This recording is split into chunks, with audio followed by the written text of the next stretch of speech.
જામનગર વિસ્તારમાં એક હત્યાનો બનાવ સામે આવ્યો છે, જેમાં મિત્રએ જ મિત્રની હત્યા કરી દેતા સમગ્ર વિસ્તારમાં ચકચાર મચી ગઈ છે। જો કે આ મામલે જ્યારે એ ડિવિઝન પોલીસ સ્ટેશન ખાતે ગુનો નોંધાયો, પોલીસે તપાસના ધમધમાટની શરૂઆત કરી ત્યારે આરોપીની ધરપકડ કરી લેવામાં આવી છે। કોણ આરોપી છે, કેમ તેણે હત્યા કરી, વિગતે વાત।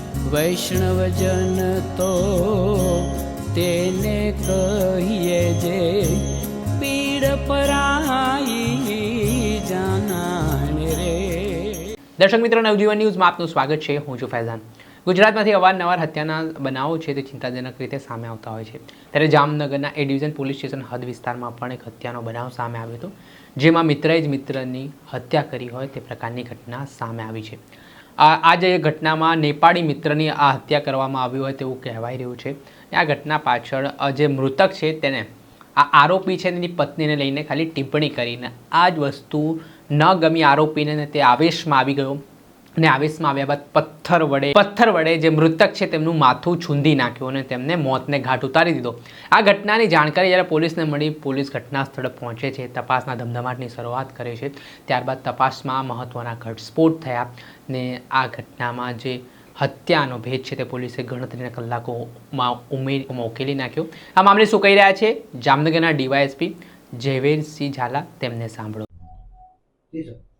જામનગર સિટી એ ડિવિઝન પોલીસ સ્ટેશન વિસ્તારમાં પ્રણામીનગરના પાછળના વિસ્તારમાં એક 2 દિવસ પહેલા એક મર્ડરનો બનાવ બનેલો હતો, જેમાં એક નેપાળી યુવકનું માથું હેડ ઇન્જરી બાબતનો એક બનાવ ધ્યાનમાં આવેલો હતો અને તેની ફરિયાદ સિટી એ ડિવિઝન પોલીસમાં દાખલ થઈ હતી, જે બાબતની તપાસ જિલ્લા એલસીબી અને સિટી એસઓજી તમામની અલગ અલગ ટીમો દ્વારા કરવામાં આવી રહી હતી।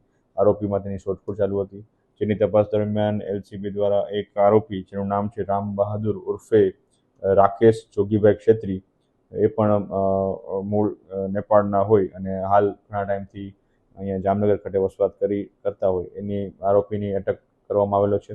બનાવની પ્રાથમિક વિગત મુજબ આ જે આરોપી છે તે અને જે મરણ જનાર છે તપેન્દ્ર, એ બધા સાથે બેઠેલા હોય અને અગાઉ પણ જે આરોપીના પત્ની બાબતમાં આ મરણ જનાર દ્વારા ટીકા ટિપ્પણી કરવામાં આવતી હોય અને ઘણી વખત એ બાબતની બોલાચાલી થતાં જે મરણ જનારના માથામાં આરોપી દ્વારા એક મોટા પથ્થર ઉપાડી અને એનો ઘા કરવામાં આવેલો હતો, જેના જે ઈજાના અનુસંધાને જે મરણ જનાર છે એનું મૃત્યુ થયેલું હતું અને આરોપી દ્વારા આ પ્રકારનો ગુનો આચરવામાં આવેલો હતો, જે બાબતને અનુલક્ષીને સિટી એ ડિવિઝન પોલીસ સ્ટેશન દ્વારા આરોપીને હાલ પોલીસ કસ્ટડી અટકમાં લેવામાં આવેલો છે અને હાલ તેને કોર્ટ સમક્ષ રજૂ કરી અને આગળના પોલીસ રિમાન્ડ માટેની કાર્યવાહી કરવામાં આવશે।